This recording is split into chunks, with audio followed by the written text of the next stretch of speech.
Good evening and welcome to the Motley Center. My name is Robert Pine. I'm program director here. I'm very happy to see you all here for what promises to be a really terrific evening.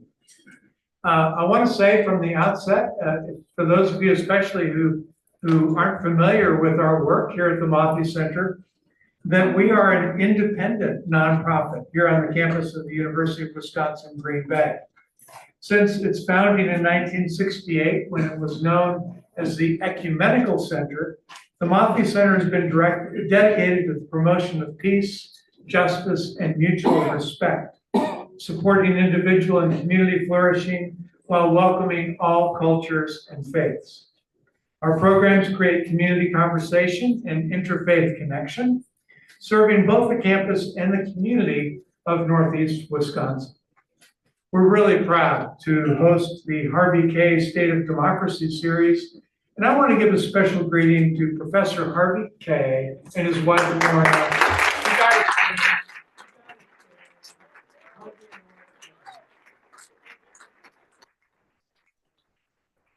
I also want to acknowledge the members of the Harvey Kaye Lecture Committee who are here tonight, members of the Latino Professionals Association, many of whom have name tags on and sitting here in the front. I also want to thank the rest of the Motley Center staff who you see scrambling to find empty chairs even as we speak.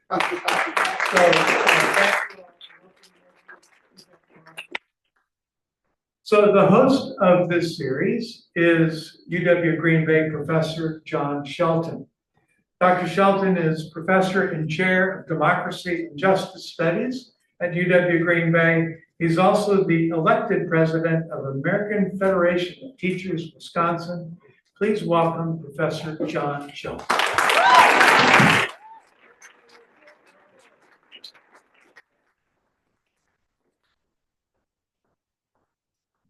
How we doing out there? Everybody good? Good? All right. Please give me a round of applause to thank Bob Pine for reinvigorating this lecture series by having us hosted at the Motley, please.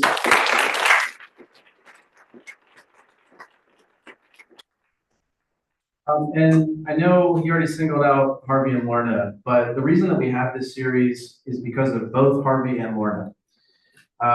For how many years, Harvey? 30, 35? 32, 32, 33. Let's call it 35. Okay. For almost 35 years, Harvey ran a lecture series here on a shoestring at UW-Green Bay. And many of the people who came to this series were, to speak in the series, were intellectual heavy hitters in the country. People like labor historian David Montgomery. We were just talking, actually yesterday we ran into, Harvey and I were having a drink, we ran into somebody at a bar and we're talking about Ben Mankiewicz, right? Who came, host of Turner Classic Movies, his uncle wrote Citizen Kane, right? Like these are the kinds of people we've had over the years, liberals, conservatives, people all across the political aisle. I mean, this, in many ways, it's not an exaggeration to say that the speaker series put UW-Green Bay on the map. And many of these people, almost all of them, in fact, stayed in Harvey's house. Right. So it's very small. Yeah. So please join me one more time in thanking Harvey and Lorna Kaye.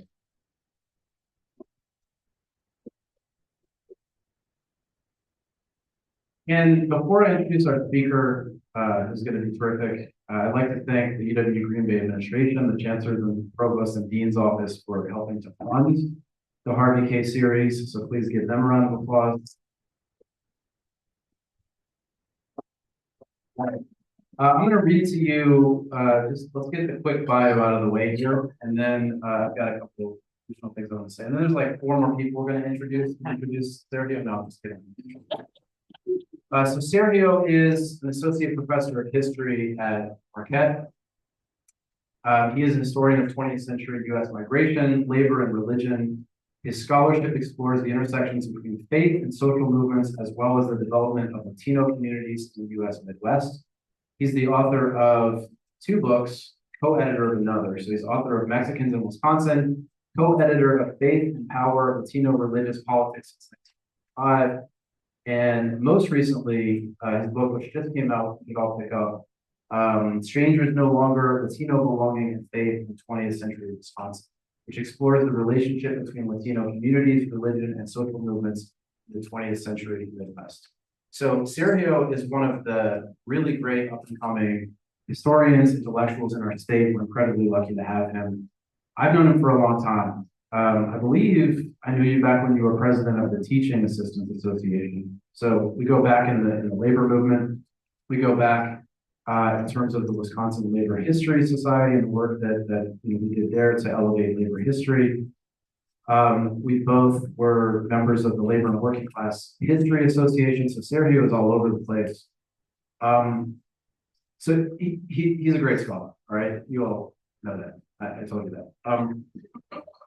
Here's what I want to say, okay? The reason that we wanted Sergio to come this semester is because I don't need to tell you what we are facing right now in this country, particularly over the question of who counts.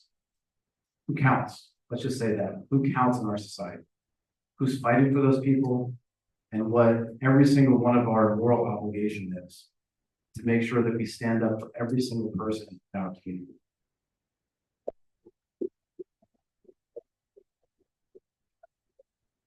You know, Sergio can speak to that. I'm really proud to have him as a colleague and friend. Without any further ado, Sergio González.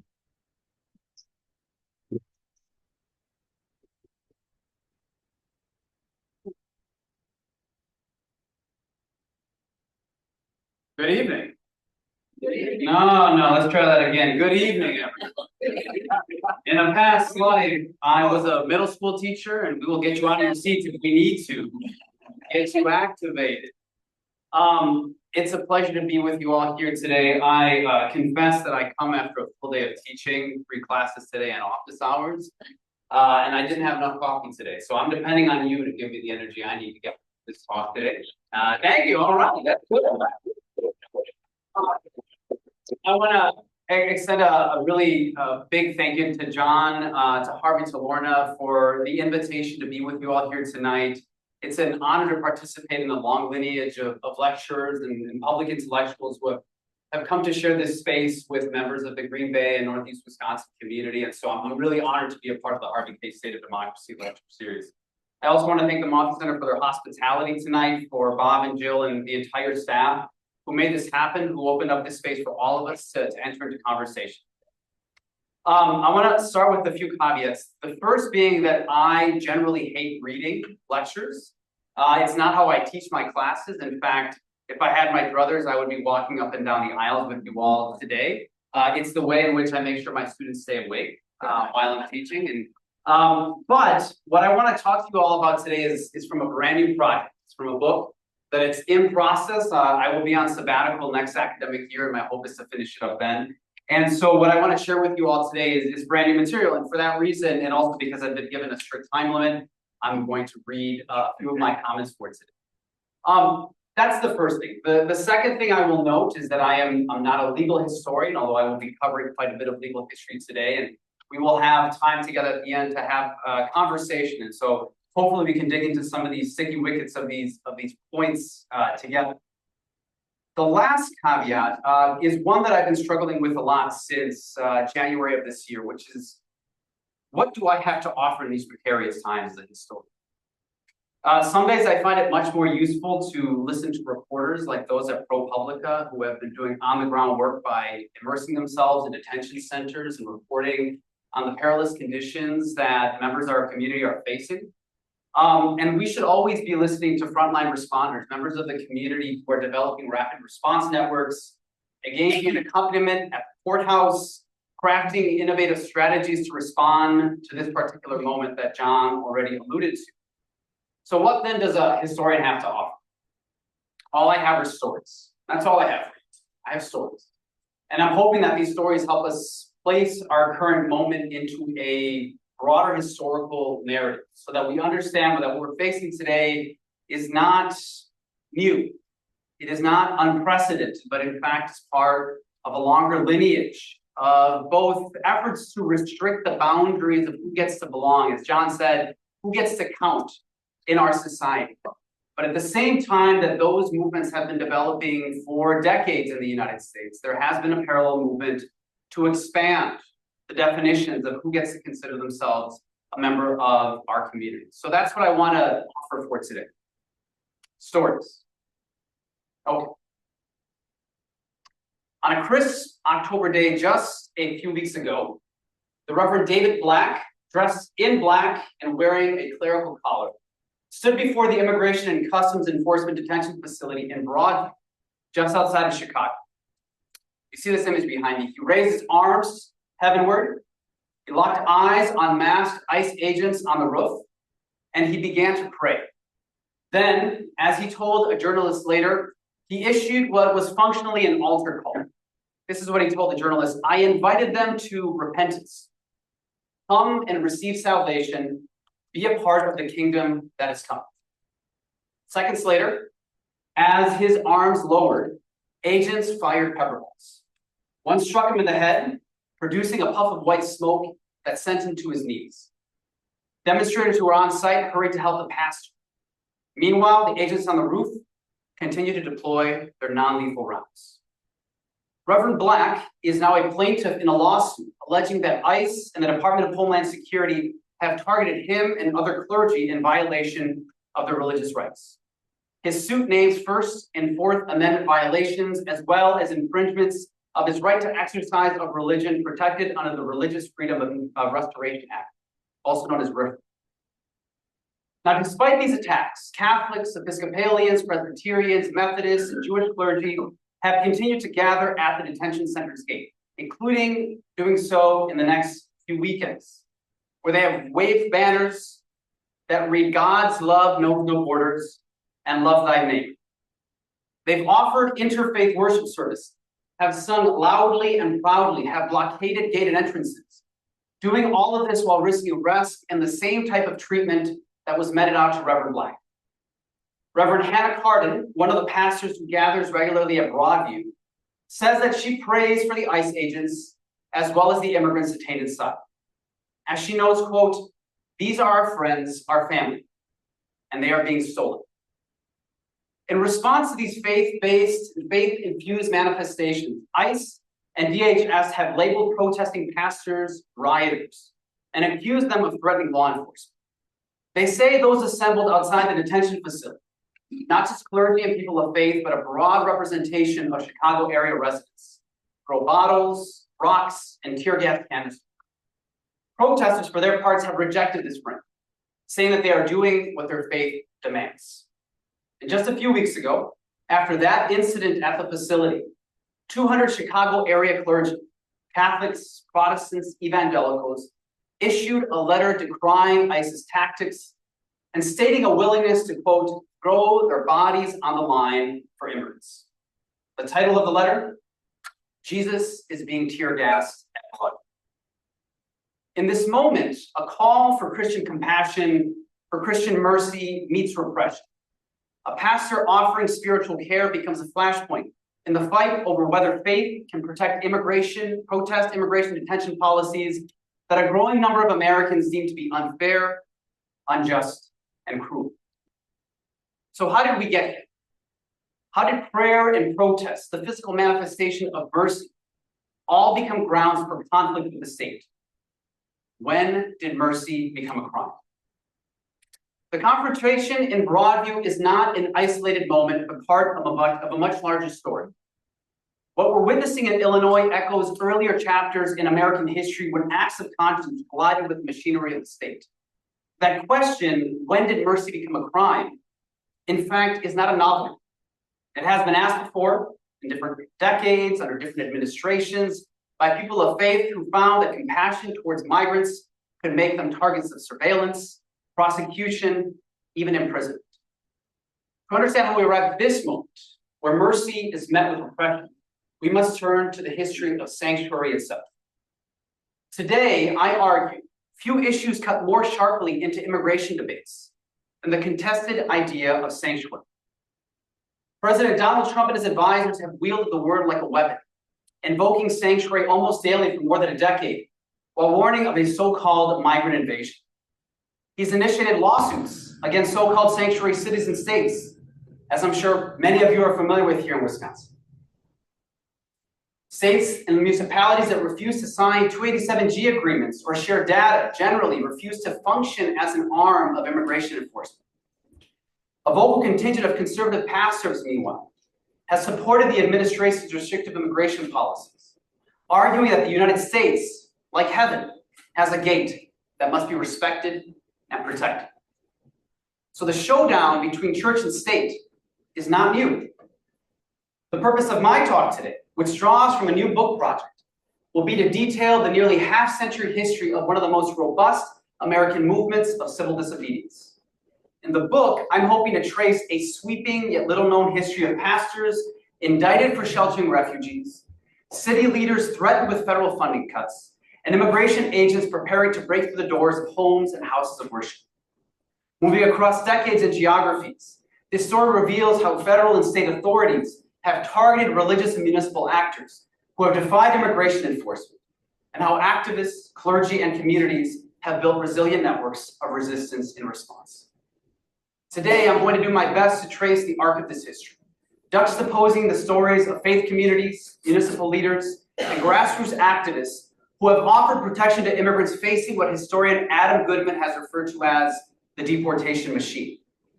I'll draw extensively from primary and secondary source archival research, oral history interviews, and a deep reading of prior scholarship on sanctuary activism. Now, at the heart of these contentious conversations lies a central question. What does the US government's repression of faith-based activism reveal about the moral and political protection that churches can and are willing to offer immigrant communities in the United States?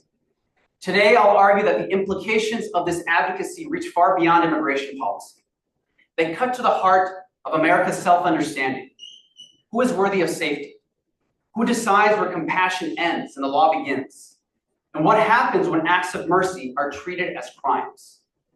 In interrogating these intertwined questions, I'm hoping that we'll come to understand sanctuary and faith-based activism, all part of the lineage of what Reverend Black was engaged in at Broadview earlier this month, as one of the most contested fault lines in US debates about who gets to belong in this country. To understand what's happening at Broadview, we have to go back to the 1980s, to Central America, and to a desert city along the US-Mexico border where a handful of churches decided that mercy was worth breaking the law for. Here's a map of Central America. Why do I put this up there? This is a quick aside real quickly. I've done oral histories with pastors who participated in the movement I'm about to discuss, and to a T, every single one of them told me that when they engaged in the activism I'm going to discuss, the first thing they had to do was grab a map, because they had no idea where Central America even was. So there you go, there's your map for today. During the late 1970s and 1980s, El Salvador, Guatemala, and Nicaragua were engulfed in brutal civil wars. US foreign policy, animated by Cold War fears of communism spreading across the Western Hemisphere, poured hundreds of millions of dollars into right-wing regimes and paramilitary forces. And by the end of the 1980s, those wars had claimed over 250,000 lives. Villages were destroyed, clergy assassinated, whole regions terrorized. And as people fled northward, the violence arrived at the US border. By the early 1980s, thousands of Salvadorans and Guatemalans were crossing into Arizona, Texas, and California seeking asylum.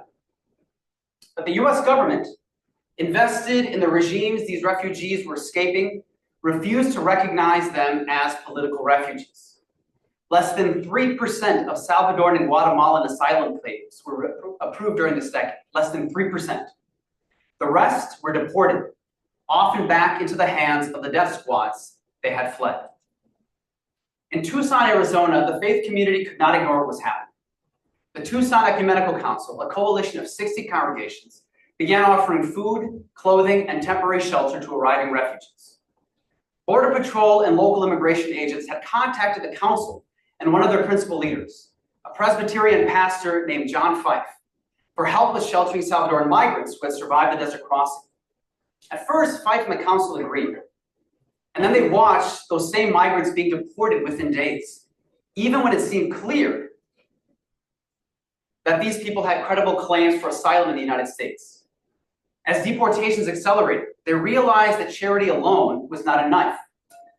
Fife and others in the council began to see the moral stakes clearly. The law itself, which they had done their best to abide by, had become an instrument of harm. Around the same time, a Quaker rancher and philosopher named Jim Corbett took in a Salvadoran asylum seeker in Tucson, only to see him deported before a hearing could even be filed. Corbett wrote later that he realized, quote, obedience to conscience may require disobedience to the law. Together, Fife, Corbett, and a growing contingent of borderland residents began to organize what became known as the Sanctuary Movement, a network of churches that would provide refuge to Central Americans denied legal protection. On March 24th, 1982, the second anniversary of the assassination of Salvadoran Archbishop Oscar Romero, Southside Presbyterian Church in Tucson publicly declared itself a sanctuary for Central American asylum seekers. The church wrote to the U.S. Attorney General, accusing the government of violating both the 1980 Refugee Act and international law. They declared that their congregation, guided by what they said was justice and mercy, would act on its, quote, God-given right to aid anyone fleeing persecution and murder. That phrase, justice and mercy, became the theological foundation for this movement. Sanctuary was not, these church people argued, an act of private piety. It was a public witness against state violence, an act of moral disobedience in defense of human life. Within days, congregations in Berkeley, San Francisco, and New York followed. Within weeks, churches and synagogues across the country, including here in Wisconsin, in my hometown of Milwaukee, opened up their doors. They were not hiding people in basements. They were doing this publicly, with press conferences, banners, vigils, and more letters to the Attorney General, daring the government to challenge their moral authority. Sanctuary activists grounded their work in what religious studies scholar Lloyd Barba has referred to as usable sacred histories, a tradition of refuge that demonstrated a long-standing commitment to providing refuge to those in need. In scripture, they pointed to Exodus and the story of the Israelites fleeing bondage, and to the cities of refuge in Leviticus, where those facing unjust punishment could find safety. They reminded Americans that sanctuary had deep roots in Christian and Jewish tradition, codified by the early church as a sacred right to asylum. They also drew from U.S. history. They invoked the Underground Railroad when abolitionists defied the Fugitive Slave Act to shelter those fleeing bondage. They invoked the moral courage of those who had hid draft resistors during the Vietnam War. Sanctuary, they argued, was part of the nation's spiritual DNA, a recurring moral test of whether conscience could trump law. But in the 1980s, offering refuge to Central American migrants meant confronting not only the Immigration and Naturalization Service, but also the geopolitical logic of the Cold War. To extend mercy was to challenge the state's authority to decide whose suffering counted. Within months, the Tucson churches created a transnational network of protection, a 20th-century underground railroad stretching from refugee camps in southern Mexico to congregations across the United States and eventually into Canada. They coordinated with priests and nuns along the route, providing shelter, transportation, and legal aid. In Chicago, the Chicago Religious Task Force on Central America, led by people like Milwaukee native Sister Darlene Nagorski, helped move refugees northward and organize a transnational coalition of supportive congregations.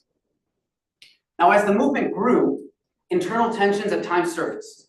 Some participants emphasized immediate humanitarian aid, arguing that the principal goal was to provide housing, food, and legal support for asylum seekers. Others, meanwhile, pushed for direct political confrontation with the government. Was sanctuary then a form of civil initiative, as Jim Corbett called it, acting lawfully when the state refused to follow its own laws? Or was it an act of civil disobedience, a deliberate breach in the name of justice? The answer, of course, was that it was both. Sanctuary blurred that line, and that's why it mattered. Asylum seekers themselves became the moral center of the movement. In church after church, they stood before congregations, faces often obscured by sunglasses or scarves to protect their identity, and they shared their testimonials or testimonies of the violence they had survived. These were sacred acts of truth-telling, practices drawn from Latin American liberation theology, meant to awaken empathy and conscience in the U.S. public. Each testimonio exposed the contradictions of US policy. The same government funding repression abroad was now punishing those who had fled. Like any social movement, however, Sanctuary's growth invited a counter-movement. Just a few months after the opening of Sanctuary in the US-Mexico borderlands, a coordinated campaign had begun to develop to discredit the movement as a dangerous fusion of politics and piety. Conservative religious intellectuals, among them Catholic neoconservatives like Michael Novak and the Reverend Richard John Newhouse, charged that Sanctuary was nothing more than left-wing activism draped in clerical robes. Novak, writing in the Washington Times, accused Sanctuary leaders of manipulating, quote, compassionate audiences with tales of persecution, calling the movement a fraud that aimed not to shelter refugees, but to advance a religious left opposed to President Ronald Reagan's foreign policy. Think tanks like the Institute on Religion and Democracy amplified those claims, warning that mainline denominations had been infiltrated by liberation theologians and worse, Christian Marxists, who used humanitarian language to undermine America's moral resolve in the Cold War. From their vantage, Sanctuary was not an act of conscience. It was an act of subversion. This ideological counteroffensive reached into the halls of government itself. The IRD's Washington conference, entitled Sanctuary, A Challenge to the Churches, drew high-ranking officials from the White House, including Assistant Secretary of State Elliott Abrams, who accused activists of creating, quote, self-appointed refugees to attack US policy in Central America.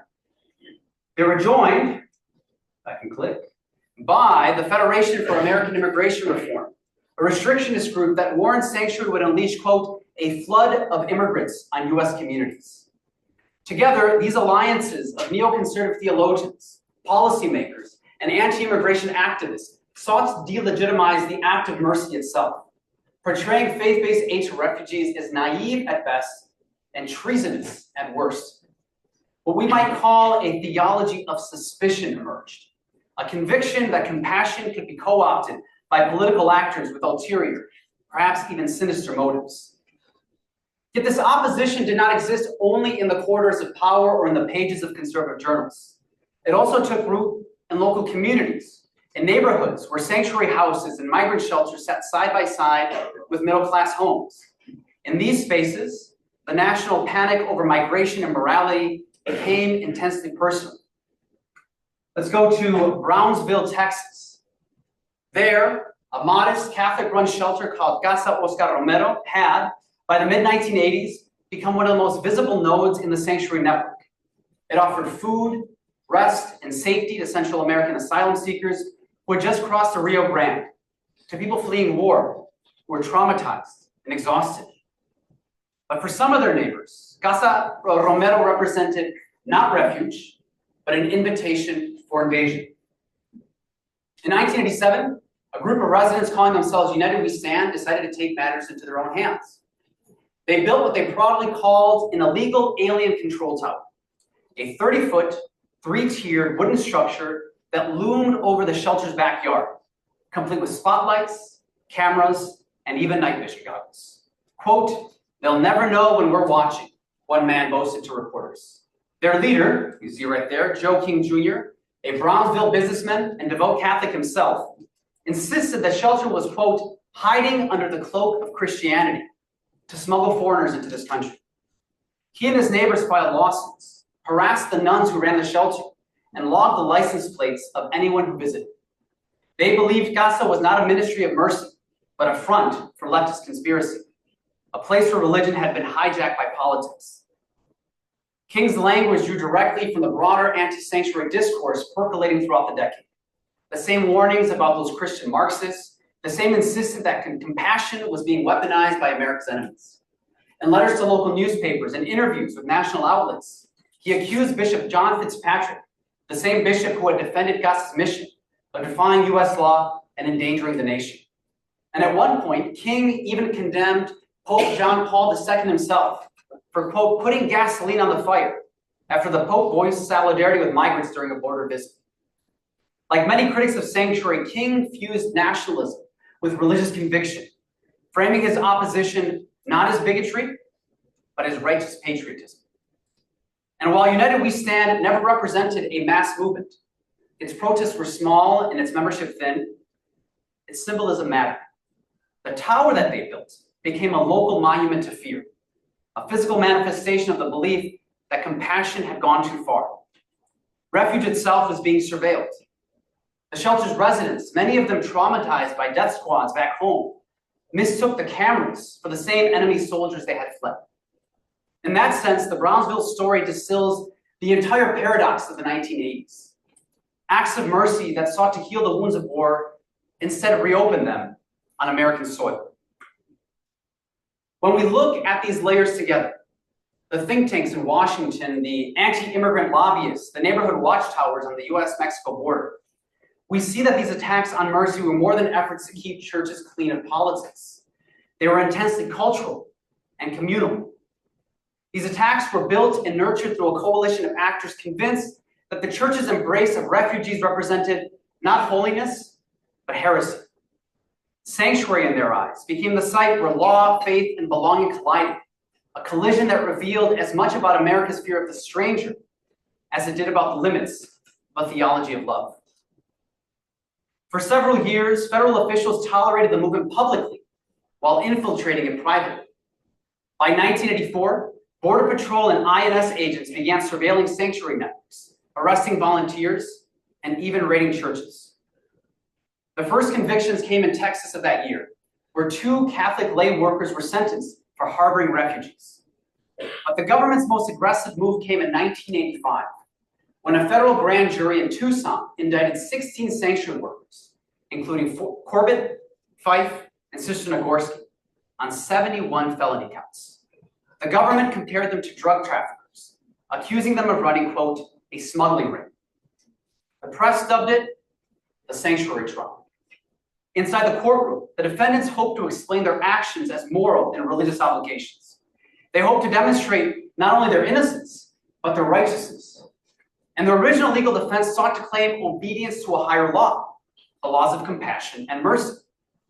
But the judge, he forbade any mention of faith or conscience within the courtroom. And the defendants were not allowed to discuss U.S. intervention in Central America or the violence that the refugees had fled. Mercy, in other words, was inadmissible as evidence. And to make matters even worse for the sanctuary supporters, the government's key witness, it turned out, was an informant, an undocumented man coerced into wearing a wire and infiltrating prayer meetings at Southside Presbyterian. When this came to light, Fife called it, quote, a violation not just of law, but of the sacred. And the judge, he partially agreed, calling the government's tactics unacceptable, but not outrageous. Shameful as they may have been, he overruled the defense motions to suppress the evidence produced by the informant's surveillance. The trial, which proceeded for more than a year, became a national spectacle. Clergy in collars, nuns in habits on the evening news, facing years in prison for offering sanctuary. Outside the courthouse, hundreds gathered daily to sing and pray. One supporter carried a sign that read simply, "You can't jail the Good Samaritan." But you know what? In May of 1986, that's exactly what happened, when 8 defendants were convicted of, quote, transporting and harboring illegal aliens. None of them served prison time, but the message was unmistakable. Compassion could be a crime, at least in the eyes of the federal government. As Nagorski told the assembled media outside the Tucson courthouse on the day of the verdict, quote, sometimes we have to stand up to a government that is immoral. The only conspiracy we are involved in is a conspiracy of love. Fife, however, identified a silver lining of the court's decision, as he told reporters, they've made the mistake of giving us martyrs. And he was right. Prosecutions backfired, galvanizing even more congregations to join the movement. And here we see the irony at the heart of this history, at least for the federal government. These attempts to criminalize mercy only expanded its moral reach. By the late 1980s, the sanctuary movement had spread to hundreds of churches and synagogues across the country.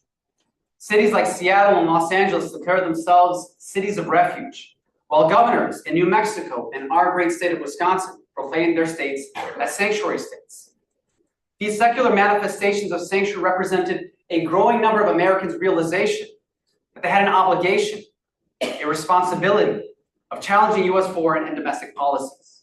A San Francisco City of Refuge ordinance noted in 1989, quote, "The people of the United States owe a particular responsibility to political refugees from El Salvador and Guatemala because of the role of the United States military and other war-related aid has played in prolonging the political conflicts in these countries."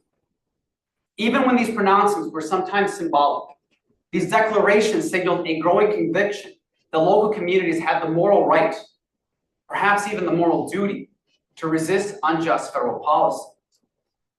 The movement also deepened ties between U.S. faith communities and Central American solidarity networks. Groups like the Committee on Solidarity with the People in El Salvador, or CISPAS, and Witness for Peace helped Americans see the connections between foreign policy, human rights, and migration.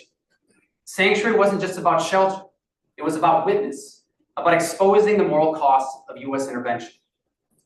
By the early 1990s, the original movement had achieved tangible victories. Thanks in large part to lobbying by faith groups, the U.S. government created a new legal category for those seeking refuge, temporary protected status, and granted it to Salvadorans and Guatemalans. The government was also forced to settle a major lawsuit filed by religious denominations that resulted in what was known as the ABC Agreement, forcing them to reopen hundreds of thousands of asylum cases. As peace accords took hold in Central America, the number of asylum seekers arriving in the U.S. slowed, and the movement's public visibility waned. But the idea of sanctuary, the moral conviction that mercy can defy the law, endured. Veterans of the 1980s movement went on to found organizations like No More Deaths and Humane Borders, leaving water in the desert for migrants at risk. The new sanctuary movement, which emerged in 2007 as a revival of the 1980s iteration, shifted its focus to protecting undocumented immigrants already living in the U.S. from deportation. That movement grew significantly during the first Trump administration, with faith communities across the nation providing support and acting as public witness for immigrant rights. Today, 4 decades after the Tucson trials, the United States again finds itself in the midst of an immigration crackdown animated by both political theater and moral language. President Trump has promised what he calls the largest deportation force in American history, pledging to mobilize tens of thousands of new agents and National Guard troops to remove millions of undocumented residents. His administration has renewed its assault on sanctuary cities and churches alike, threatening prosecutions and the loss of federal funding for communities that refuse to cooperate with ICE.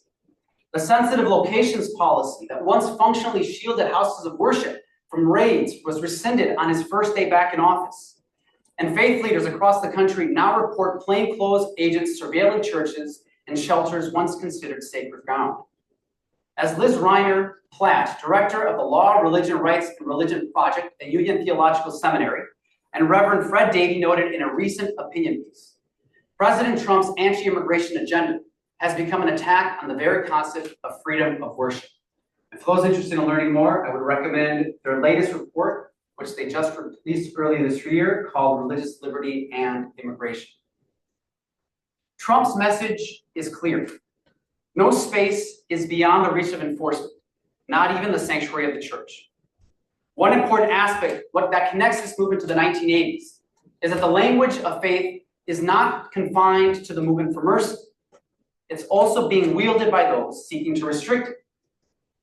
From pulpits and press conferences alike, pastors such as Franklin Graham and Robert Jeffress have offered theological cover for harsher border control.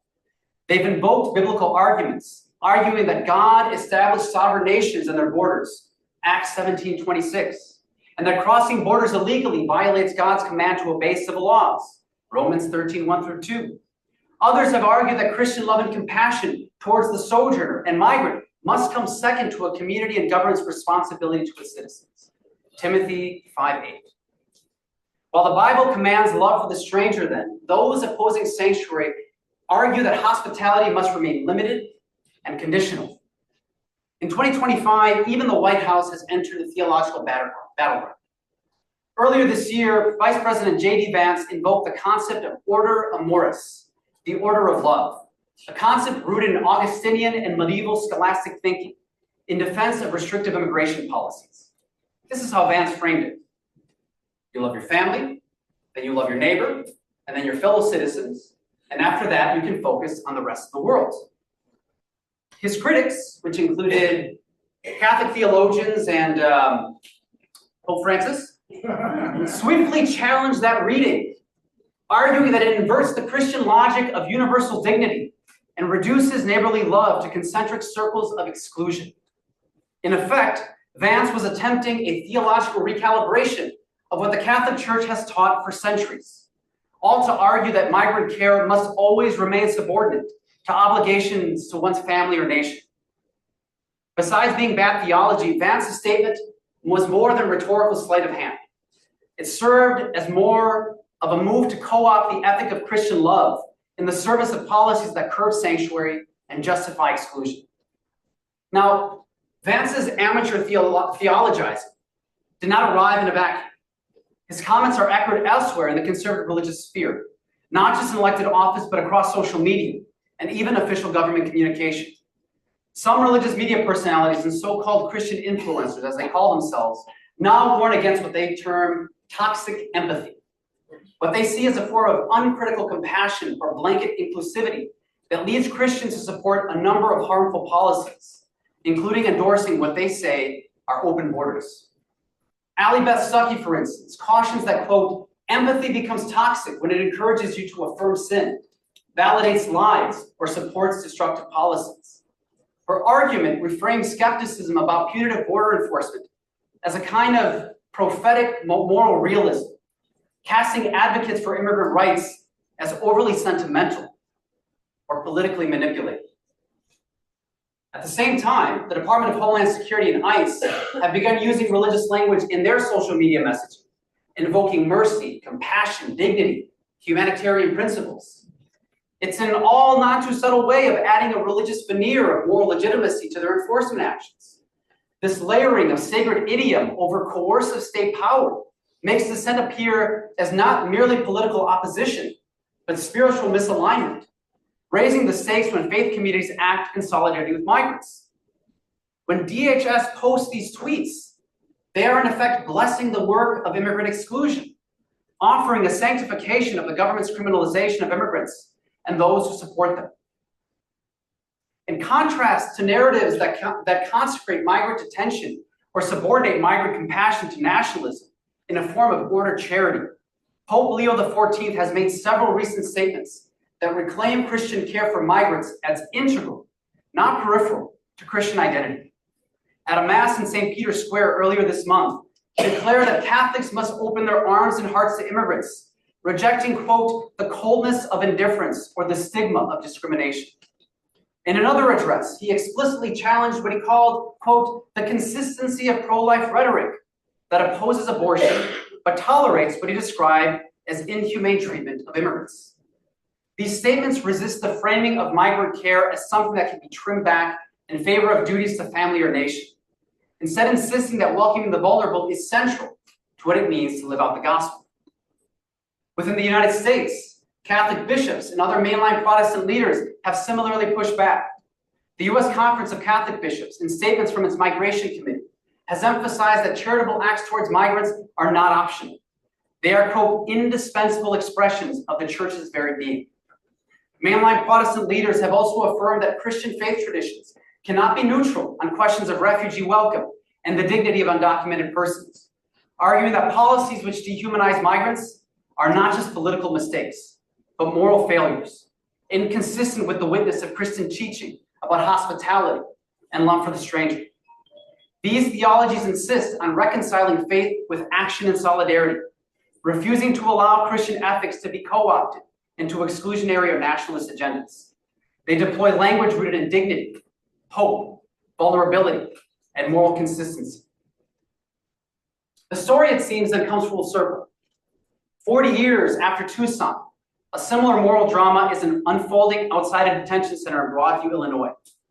When Reverend David Black raised his arms in prayer and was met with pepper balls, he stood in the long shadow of those asylum seekers, pastors, nuns, lay people, who defied the Immigration and Naturalization Service in the 1980s. Then, as in now, the government sought not only to punish acts of mercy, but to extinguish the relationships of solidarity those acts created. The fragile bonds linking citizens and strangers, pastors and refugees, the powerful and the displaced. Trump's campaign to build the largest deportation force in history his attacks on sanctuary cities and churches, and the chorus of conservative pastors blessing these policies as divinely ordained all represent a calculated inversion of the moral order. They have traded mercy for vengeance, hospitality for hostility, compassion for control. It is, as the sanctuary activist Rennie Golden told Studs Terkel in 1983, a breaking of the covenant relationship, the sacred commitment to protect the vulnerable and to recognize in the stranger the face of God. And yet, as history reminds us, covenant relationships have a way of being renewed. From the desert trails of Arizona to the suburban streets of Illinois, people of faith continue to risk indictment, surveillance, violence, to practice what their traditions command. Love the stranger, welcome the refugee, protect the suffering. We do not yet know what this form of this faith-based solidarity will take in the years ahead, whether the federal government will succeed in its effort to criminalize mercy, or whether new movements will rise to reclaim it. But if the past is any guide, mercy has always found a way to endure. It survives in prayer circles and protest lines, in basement shelters and border chapels, in the quiet conviction that God's law cannot be enforced by tear gas. The question that remains for us then, as it did for sanctuary workers of another generation, is not whether mercy will be criminalized, but whether we will have the courage to practice it anyway. Thank you.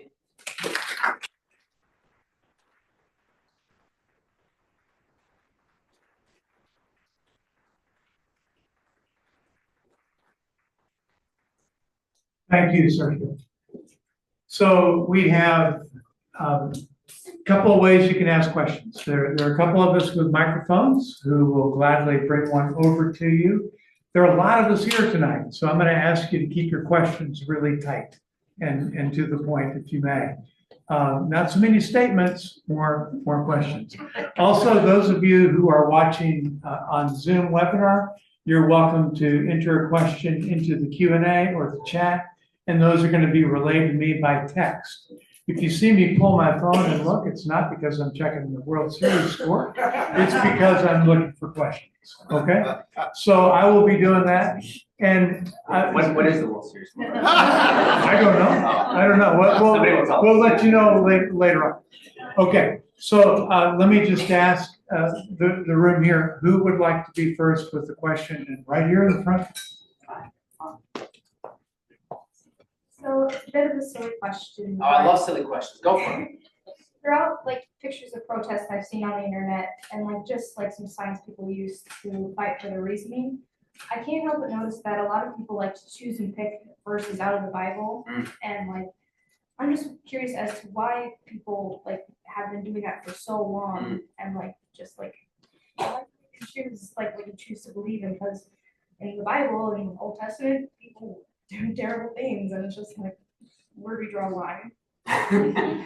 Yeah, this is a fair question about the uses of scripture to justify political action, and I think this is at the heart of the conversations that I'm trying to evoke in this talk, and hopefully in this book, which is to say, how do people turn to their faith to justify their political reasoning, but also how do people ground their political reasoning in their faith? And in some ways, this can become almost kind of a reflexive question, right? Which one leads? Is it the politics or is it the faith?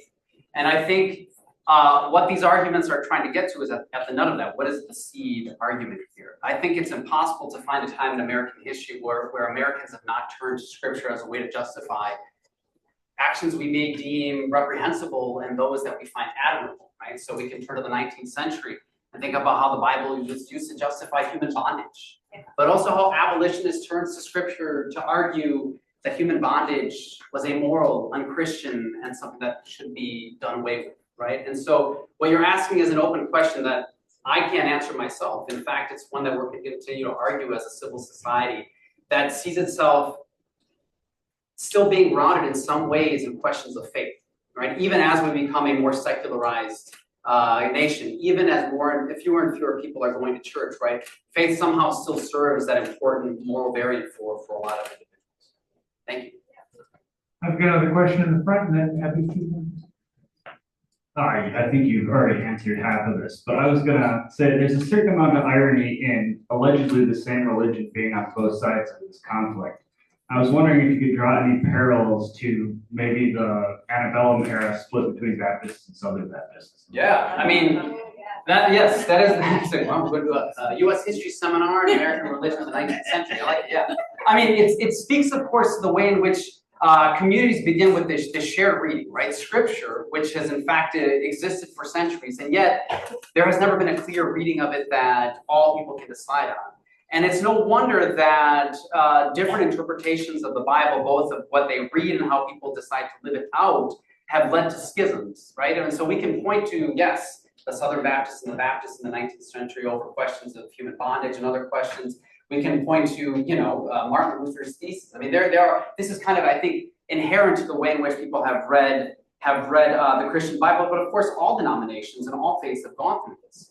What I'm showing here, I think, is one chapter, part of a larger story of it. What makes it feel, I think, so salient is real, and so real is that it's happening all around us, and that we see these conversations being acted out in real time on social media every single day. So when I show you these tweets of the Department of Homeland Security invoking Scripture, right, we can respond to it quickly in a way that perhaps 100 years ago was not happening at such a fast pace. And again, to the earlier question here, these are questions that will not be answered definitely in 2025. We will continue to have these debates ad nauseum as long as we have religion. So as somebody who used to teach theology and then realized that maybe turning just simply toward human rights was more fruitful, I wonder if there is a better path forward than just simply seeing different groups debating who has more scriptures on their side. That part seems fruitless.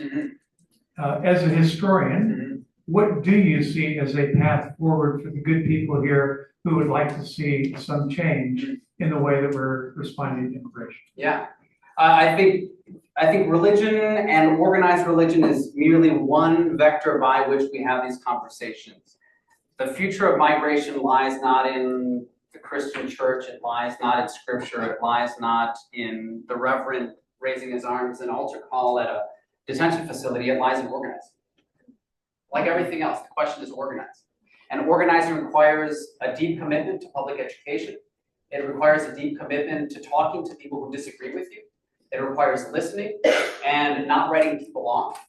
And I think when we look at sanctuary, I look at sanctuary both as a religious manifestation, but as a part of a longer lineage of protests in this nation's history, right? And so when we understand it not just as a faith-based movement, but one that is in fact based in questions of justice and belonging that are central to what it means to be an American, I think we can understand that these are questions that all people can kind of work into, not just from a place of theology, but a question of human rights, of human dignity, of a right to belong. Thank you. I see a question way back here. Other hands, if you get them up while I sprint across the auditorium. And I was wondering if you'd comment on the issue that maybe economic overlay impacts this. You take like the 80s and whatever the economy now is, and now 60% of people living paycheck to paycheck, and a lot of economic uncertainty. And you can look at Germany between World War I and World War II. It's easy to find scapegoats. And if you have any comments on that. Oh, I got plenty of comments. I'm an immigrationist. Part of our job as immigration historians is to point to the continuities that exist in these types of moments.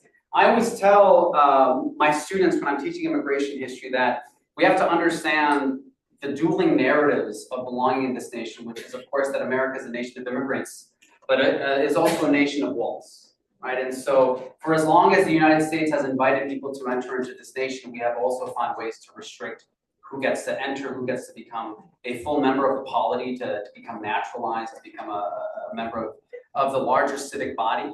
And we can point to different moments, and we just look at the 20th century of moments of economic apprehension, of anxiety, of real material pain that people have felt, and how the response has been to look to the margins of society and to blame those individuals or those communities, those populations being responsible for it. I think that the one that I always point to, during the Great Depression, when 25% of Americans were unemployed and the nation as a whole, the world, was in this economic malaise, was also a period when the United States supported anywhere from 500,000 to 1 million people of Mexican descent. 60% of those people were actually American citizens. okay? This is not something we talk about, right? When we talk about what's happening in 2025 as some sort of anomaly, but it is as much a part of our nation's history as, the Statue of Liberty and its injunction to welcome the wretched into this nation's borders.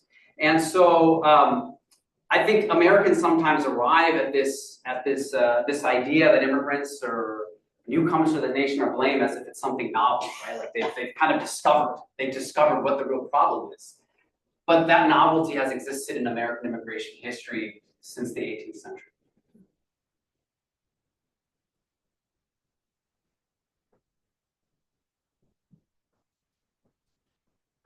Okay, so you were talking about the concept of, I believe, toxic empathy. Yeah. And I was wondering, do you think that's just used as something to dehumanize undocumented workers? And also another part of this question is why it's so easy within America for people to dehumanize undocumented workers? It was just kind of a hard question to answer. Yeah. Two-parter, or let's take it. Yeah, I think so. Toxic empathy is an idea that has developed, I'd say it's within the last 5 to 7 years. Ali Beth Stuckey, who I mentioned, she's published an entire book on this. She calls herself a Christian influencer. She's got, hundreds of thousands, millions of followers across social media. And they promote functionally this idea, she does and others who agree with her, this idea that there's a limit to compassion. We should have limits to compassion because if we try to help too many people, we can't help ourselves. And she does it from a theological perspective, a Christian perspective, which I believe, and again, I will turn not just to myself, but theologians and bishops and the Bishop of Rome, who have argued that it's a misreading of what Scripture has taught us for over 2,000 years, right? That Christian compassion, at least from the traditions in which they are arguing, have always argued we have to find ways, not only to welcome everyone, but specifically to have a preferential option for the poor, for those who exist at the margins of society. I mean, the Old Testament has only one commandment to love your God and more than 36 injunctions to love the stranger. It couldn't be any clearer. It couldn't be any clearer, right? The story of Jesus is a story of migration, the story of persecution, the story of finding those at the margins and pulling them to the center.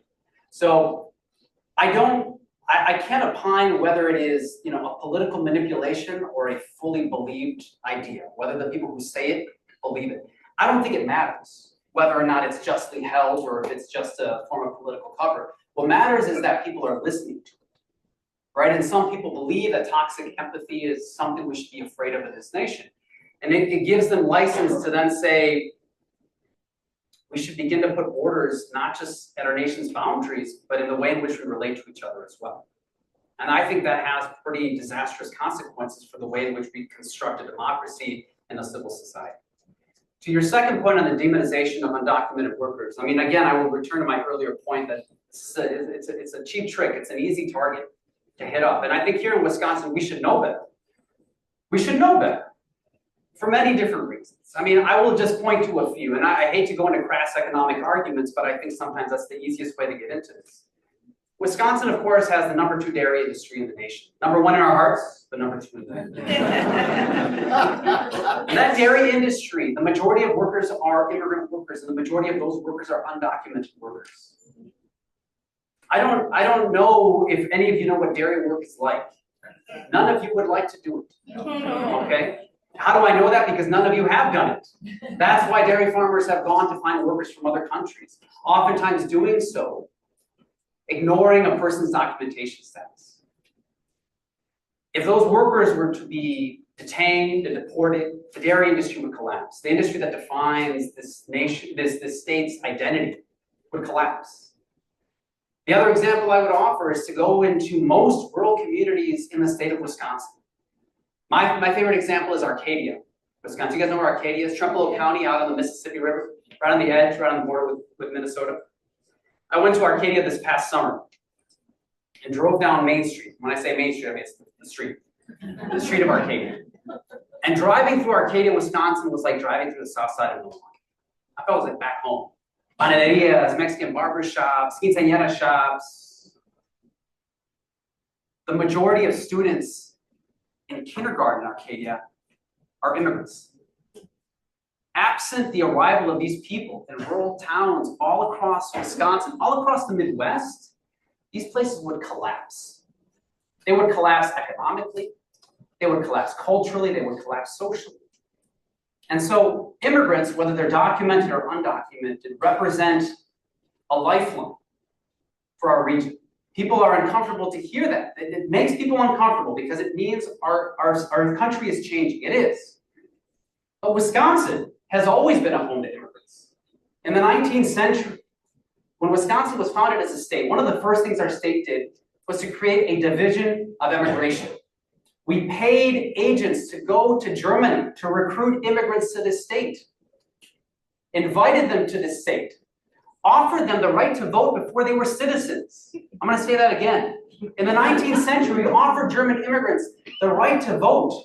All they had to do was pledge to become citizens within a year. And so this is part of the way in which our state has always constructed ourselves. We have to think long and hard about what type of future we want while keeping an eye on the way in which we have thought ourselves in the past.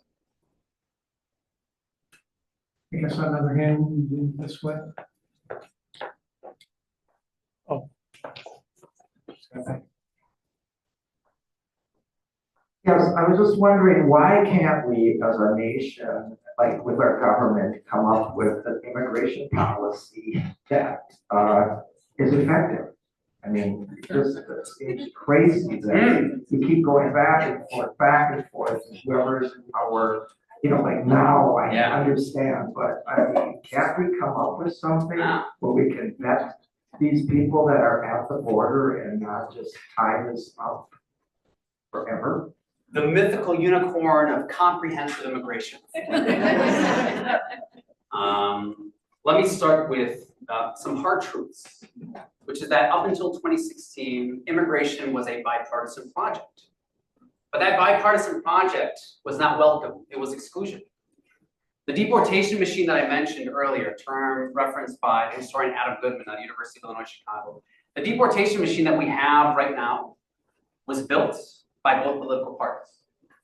Built by the Clinton administration, built by the Bush administration, certainly built by the Obama administration. Of course, President Obama in his first term deported more immigrants than all presidents in the 20th century combined, earned himself the moniker of deporter-in-chief by immigrant communities. So the first thing we have to reckon with when we talk about why can't we have some sort of sane policy is that we have had policies in the past. We've actually had a certain amount of communion fellowship over the idea of immigration in this country.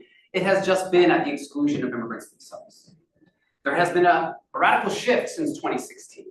And I would argue in some ways it has been one that has been politically advantageous for Democrats. So Democrats in efforts to mount a hashtag resistance to President Trump after 2017 found it convenient to align themselves with immigrants.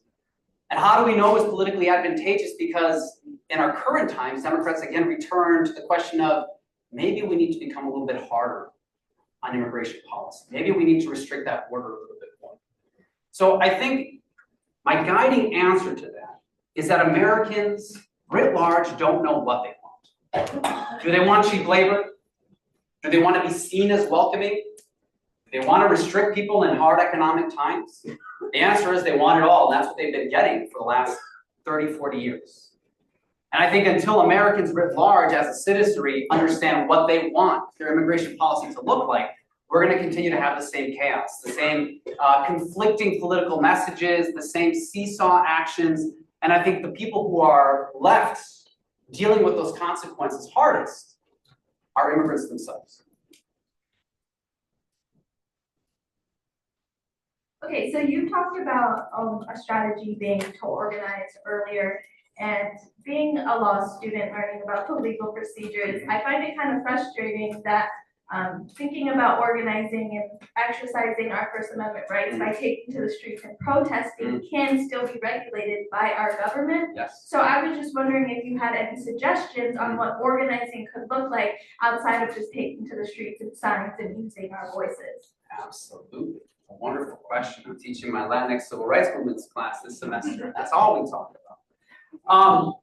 I think there is a romanticism to the images I showed many of you. These are the most dramatic images, right? People at Broadview. But while they get a lot of attention, including by historians like me, and they get a lot of publicity, that is not the only way that organizing happens. In fact, organizing happens in conversations that we have. and educational spaces. I think if we do not have those conversations, not just with the choir, right, as I tell my students, preaching to the choir, of course, drawing from religious spaces. If we're only preaching to the choir and not reaching out to people who might be persuaded, then you're not going to build your coalition. I think you're exactly right that one of the ways in which 2025 is unprecedented is that it seems like the ground continually is shifting under what is allowable in terms of protest, right? So when you see a priest getting pepper sprayed or tear gassed in front of you, that's the third time it's happened this last year that a clergy has been hit by pepper agents, by ICE agents. You see that and you ask yourself, not only what is sacred, but what can I actually do? And then, I think it's a response to, my way to respond to that is twofold. One is that we need to find ways to organize outside of the streets, right? Organize amongst ourselves, organize in other spaces, like religious spaces, like community spaces, at our work sites, continue to build organizations like unions, which at their core should be about solidarity, regardless of documentation status, the skin color, someone's gender or sexual orientation, right? Solidarity should be at the core. But also to not give up the goose that this is the new normal, right? If we assume and kind of acknowledge that what we're seeing here on screen is how it will always be, then we've resigned ourselves that that's the future that we have to live with. But I'll remind you again, when we say, oh my goodness, ICE agents are breaking down church doors, they already did that 40 years ago. And that didn't stop religious communities from organizing. First day in office, January 20th, 2025, one of the first things that President Trump did was to rescind something called the Sensitive Locations Memo.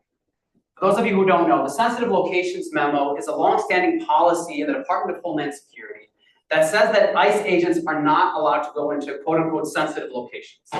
Churches or houses of worship, schools, and hospitals. And the first thing he did was to rescind. That was one of the first things he did when he got to the rest of the desk, right? Took that off the books. And some people at base said, oh my gosh, how can we organize? That sensitive locations memo did not exist in the 1980s. The church did not need permission to do its work. The church argued its permission came from a higher power, right? And so when we have moral values, and we have kind of baseline ideology that we believe in, that's not going to be moved by polling, or is not going to be moved by, ICE agents shooting pepper balls at you. Then you have something to hold on to. And what you're seeing today then is just another blip in a longer story. One more in the back. Samuel, I'm Sister Laura, and I lived in Guatemala and Nicaragua in the 80s and 90s. Hello, sister. So, yeah, I know, and I want you to talk about the culture of fear. Yes. And what President Trump and ICE are doing in terms of being masked and armed and talk about the culture. Yes, yes. Thank you, sister, for raising this point. I think there's a performance, a theater that's happening that on face we can say the intention of this is to scare us. The reason that President Trump rescinded that memo on January 20th.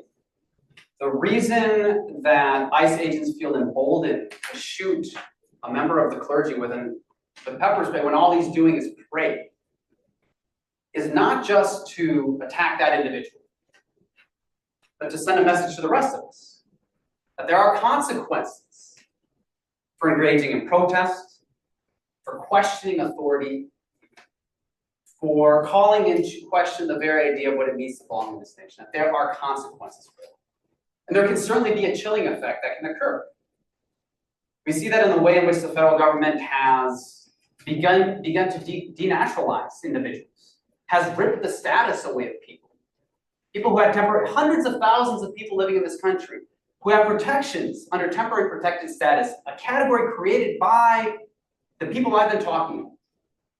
Overnight, individuals from Haiti, from Venezuela, from other countries around the world, they went from being documented to not. That is not just about those individuals. It's telling you all that it can come from you as well. And so there's a way in which we can see what's happening on television, on social media, in the news, and assume these are things that are happening over there. You're up here in Green Bay. The ICE raids that I'm talking about, ICE raids happening in Los Angeles, Washington DC, Portland, Chicago, they haven't manifested here, but I'm here to remind you, it is month 10 of the first year of the second Trump administration. If you don't think it's coming here, you're in for a rude awakening. Manitowoc, down exactly, not too far away from here, right? Early raids. And so we need to take these provocations seriously. Yes, it's performance. Yes, the Department of Homeland Security, you know what they're doing? They're trolling us. Absolutely. And they want to get a rise out of you. Absolutely. You have to be able to balance the performance and the reality because there's a very thin line between these two things. When a federal judge tells the Department of Homeland Security they have to demask or unmask when they're on these operations, and they refuse to do so, what they're doing is pushing the limit to see how far it can go. You know, this past week, a federal judge called one of these Border Patrol sector officers who's been called off the line. He's supposed to be working at the US-Mexico border. And he's been called into Chicago to lead these operations. And he's caught on camera throwing a gas canister at protesters in front of a school. And I don't know if you guys know how gas works, but it doesn't just attack the people you throw it at. And so the gas is spreading all across the schoolyard. And a judge who has issued an order telling ICE agents and Border Patrol agents to refrain from this aggressive action against peaceful protesters, has told them to demask, has told them to wear body cameras. She pulls them into court. And in court, she asks him, do you wear a body camera? He's in charge, he's the boss. Oh, I haven't gotten it yet. And he's very submissive in court, he's very respectful, yes ma'am, no ma'am. And then video when he walks out of the building, fists raised high, rallying the troops as they go on their next raid into a Chicago neighborhood. So we have to be aware that the fear has an intention, right? It's not just about the moment, it's about the atmosphere it's supposed to create. Hi, my name is Mark. I was wondering if you could comment about the complicated relationship between organized labor and immigration in the history of the United States, especially the farm workers movement, Cesar Chavez, and how it has implications in our present moment, organized labor and immigration. Whew. That's a talk I gave to the Wisconsin Labor History Society a few years ago. I didn't tell you to talk on that. That's week 6 of my classes. Yeah, it's a long and complicated answer, which is, I will say this, that what we assume today to be the natural allies in these fights are not natural. They're not natural, right? And perhaps just to kind of provide a quick overview of what you're discussing here, organized labor up until the 1990s had, we could say, a complicated, if not antagonistic relationship towards undocumented workers in this country. They thought of them as competition. And in some ways they were, because the employer would indeed bring in undocumented workers as strike breakers, as workers who would lower the wages and would lower the ability of unionized workers to organize and to petition for better working conditions and better wages. You reference, of course, the United Farm Workers. Cesar Chavez, notoriously, up until his death, saw undocumented workers as a threat to the ability of migrant farm workers, domestic migrant farm workers in California to organize. Notoriously, in the 1970s, the United Farm Workers had something they called the wet line, where they would actually take members of the union and go down to the US-Mexico borders with bats and chase undocumented workers back across into Mexico. Uncomfortable things to talk about. Absolutely. So what changed? Well, a number of different things. One, the labor movement recognized that solidarity does not recognize borders. And that if you're going to organize workers, you should organize workers. You shouldn't organize documented workers and undocumented. And on both sides of the border. Exactly, that was another piece of it. They began to organize across borders as well, in Mexico, across Central America, across the world. Then, of course, unions also realized pragmatically that the future of labor was going to be in organizing undocumented workers in those sectors that were growing in the economy, specifically the service industry, the healthcare industry, construction industry, right? And those were positions that were being filled by undocumented workers. So the future of organizing was going to have to be amongst those who for 100 years the House of Labor had ignored. And so things have changed, but these are within our lifetimes, these changes have occurred. Much longer, the majority of unions saw undocumented workers as enemies. Well, industrialists used them. Absolutely, yes. Got one more ready. Good night. I'm a student here at UWGB in a class titled Culturally Responsive Teaching and Learning with Miss Leon sitting over there. Nice. And some weeks ago, we were studying the history of slavery and human rights fight in English colonies in America. All right. And in the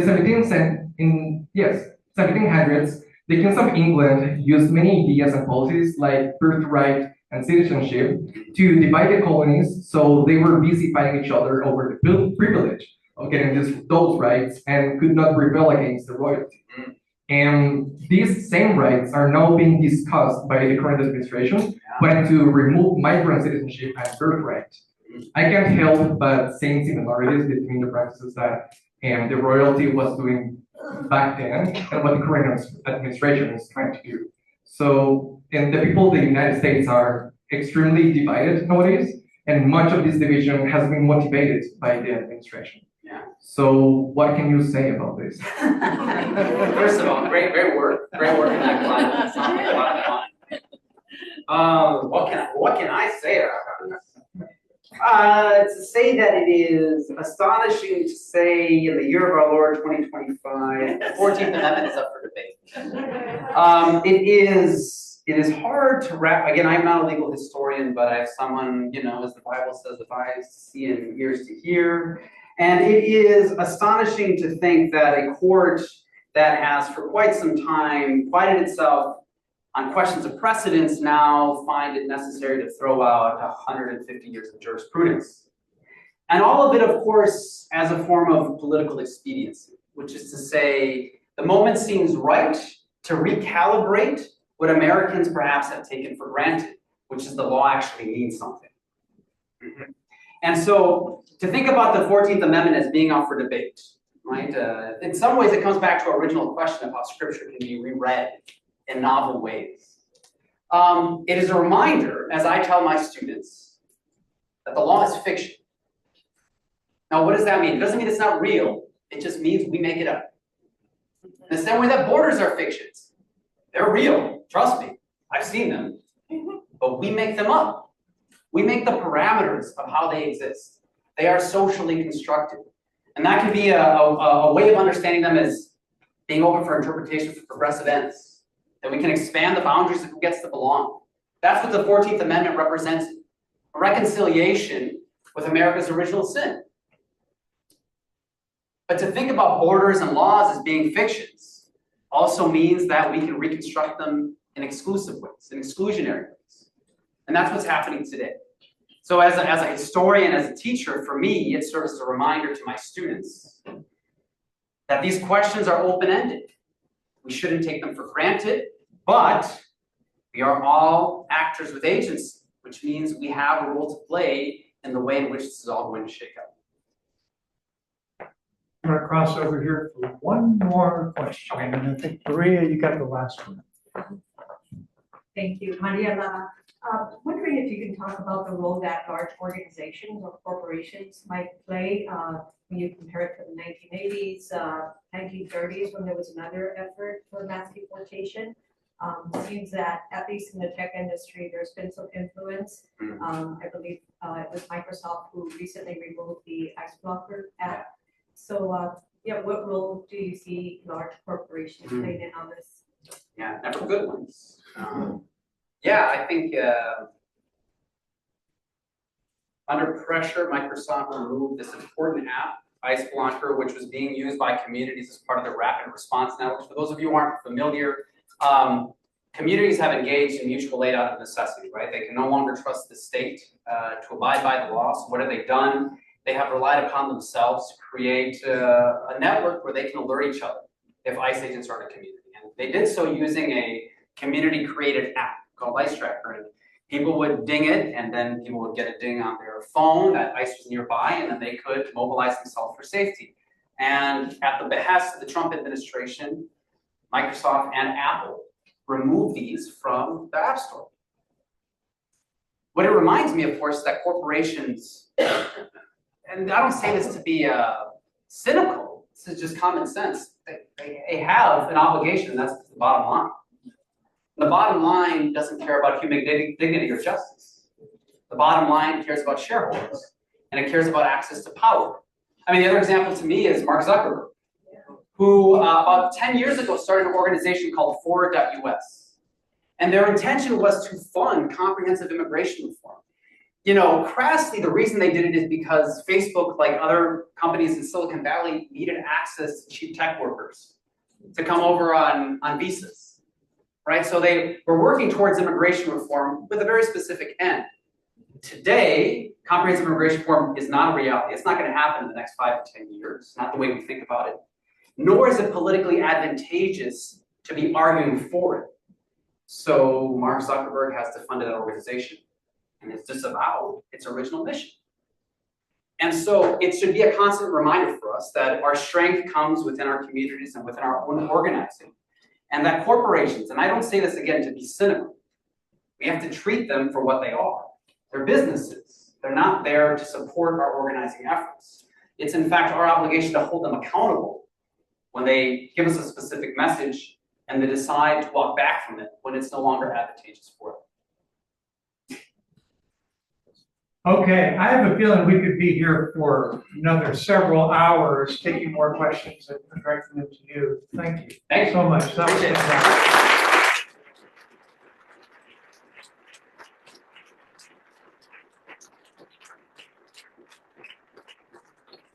Well, I see a few students already headed out the door. You should know that there is a reception out in the hallway. That is, there's food out there. And I would encourage you to circle back past those tables and bring some food back in and keep the conversation going. There are a lot of people in this room that have really important and well-informed opinions on these things. You're likely sitting next to some of them. As we begin to break up for the evening, I would encourage you to talk a little bit with your neighbor about how they have heard Sergio's remarks tonight, what they might have to say, and what questions they would have liked to have asked, and may still ask as they come up and speak to him here on the stage. Also, as we wrap up, our student coordinators have asked me to announce that they're going to be hosting a Halloween-themed service event here tomorrow night. Talk about, now for something completely different. There will be a costume contest, games, prizes, and pizza. The common element is food, from 5 to 7 tomorrow night. I should also say that if you registered to attend tonight's event, that means that we have your email address, and we will be sending you an evaluation form, which we would encourage you to complete. Also on that, we're going to send out a recording of the event tonight that we would encourage you to distribute with your friends. That will also be posted on our social media. Also included in that will likely be a donation link, because we at the Monty Center are dependent upon the generosity of our friends. You'll see even on the exit doors a QR code that you can hit on the way to the parking lot and send a little monetary thanks. But apart from monetary thanks, we thank you for coming, and we especially thank Dr. Sergio González for being with us.